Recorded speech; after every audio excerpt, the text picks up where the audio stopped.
If you've been fighting for an IEP and keep getting told things like their grades are fine or let's just wait and see, I want you to know that you are not alone. I spent years fighting for my child and nothing changed until one meeting where I honestly realized that the system was never designed to make it easy for us. I want to walk you through that moment and what it taught me about the IEP system and how it's actually set up. And if we haven't met before, I'm Alicia Trautwein. I'm an autistic mom of 4 children, 3 of whom are autistic, and I have spent years navigating the IEP system, diagnosis, and school system for both my own children and alongside other families through my work with the Mom Kind. I am an autism advocate, a writer, and a speaker, but everything that I share starts with real experience in real meetings with real schools just like yours. So let's take a step back and let's look at what was happening before that IEP meeting I was talking about. So the child in particular is autistic, and we had been seeing so many different doctors and specialists along the way ever since early childhood. Now, from the moment he started school, it was clear that he needed way more support than just basic classroom. We're talking meltdowns and delays in reading, struggling with his peers, the whole shebang. And we were constantly with doctor's appointments, with wait lists. We were doing everything that they told us to do as parents, so it wasn't a matter of not trying. And the thing is, the teachers saw that he was struggling and they wanted to help too. The principal, the counselors, every one of them, they were trying. It wasn't for a lack of help from them.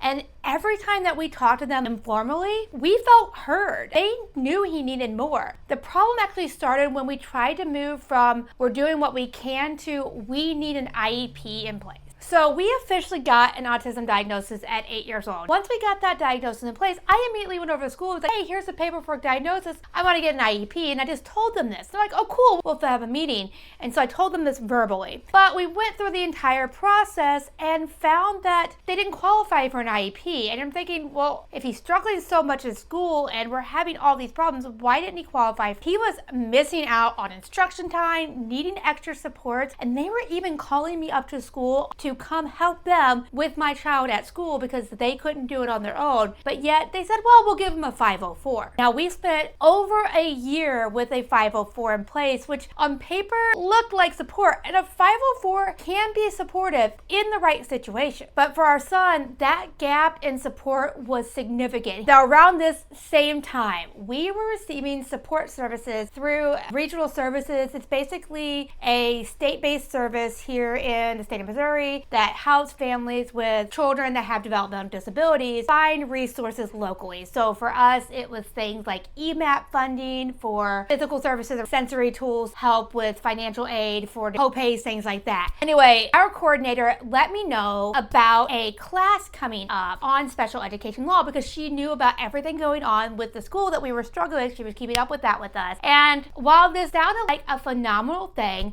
class cost $99. Now you're thinking, oh, $99, that's not much, but to us, that might as well have been $10,000 because we were a family of 6 living on one income. We were receiving food stamps because we had 4 children, 3 of which that were disabled. I was doing anywhere from 5 to 10 doctor's appointments a week. My husband was trying to make ends meet. Coming up with $100 was out of the ballpark for us, but there was a grant that if we paid the $99 up front, we could get $75 back. We decided to go ahead with that and take the risk because we knew that if I could just learn how the system worked, it might change everything for our kids. And honestly, it was probably the most nerve-wracking, awkward experience I had been through to date. And I went to this class. It was full of a wide mix of people from parents to professionals. And I go find this table towards the front of the room. Class is being taught by Pete Wright. And yes, the Pete Wright who literally wrote the book on special education law. I'm listening to this course, writing down notes, and writing down everything Pete says to write and highlighting everything, learning as much as I can in this. I took away a lot. But there's 3 key things that I learned. One is you need to document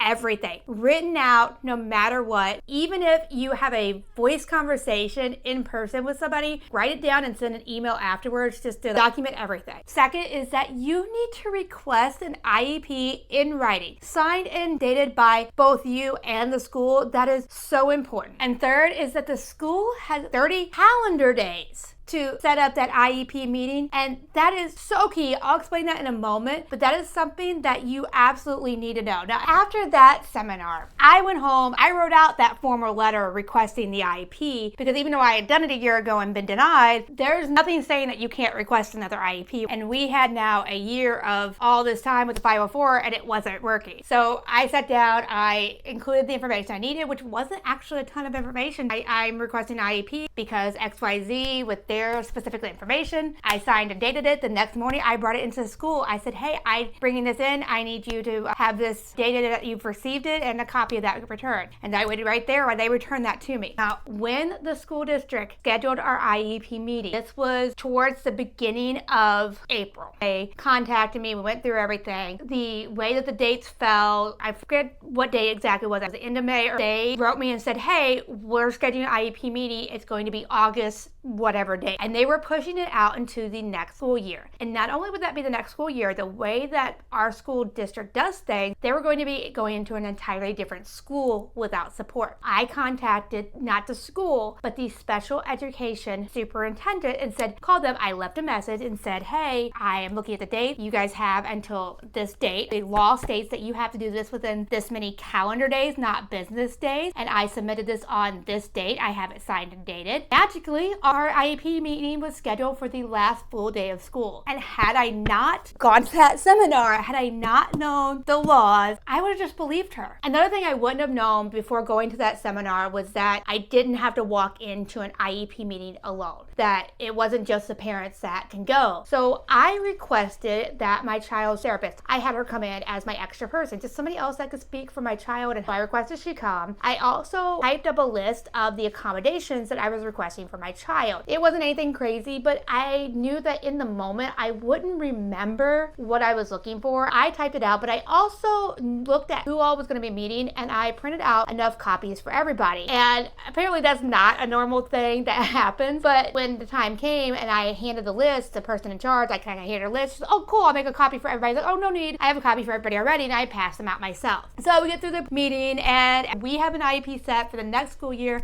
and as we're leaving the building, the therapist stops me and she's like, I just wanted to tell you that was absolutely amazing. I've never seen anyone do that. It was that moment that I realized the way that the IEP system is stacked against parents is just awful. It took me a year of fighting, a freaking 8-hour seminar of learning the legal jargon. I had to go through all of this hoop just to get my child the accommodations that they're legally required to have. So I just want to say, if you are in the middle of that right now, fighting for an IEP, being offered a 504, or being told to wait and see, I just want you to know that you're not alone and you're not the problem. And you're literally being asked to navigate a legal process without anyone handing you a rule book. And look, I'm not a lawyer. I am literally just an autistic parent who was forced to become an advocate because the system wouldn't move until I spoke the language of the system. Going forward, I'm going to be talking a lot more about these systems and the moments that change how I see them, as well as sharing the tools and the language that actually help me and my family move forward. I definitely encourage you to follow along, to ask questions in the comments. So if there's any specific topic you're wanting covered, definitely let me know. But even if you don't, I just want you to know your frustrations are valid and your child's struggles are real, but just know that you are the best advocate for your child, and just to keep learning and searching for the answers because you are doing an amazing job.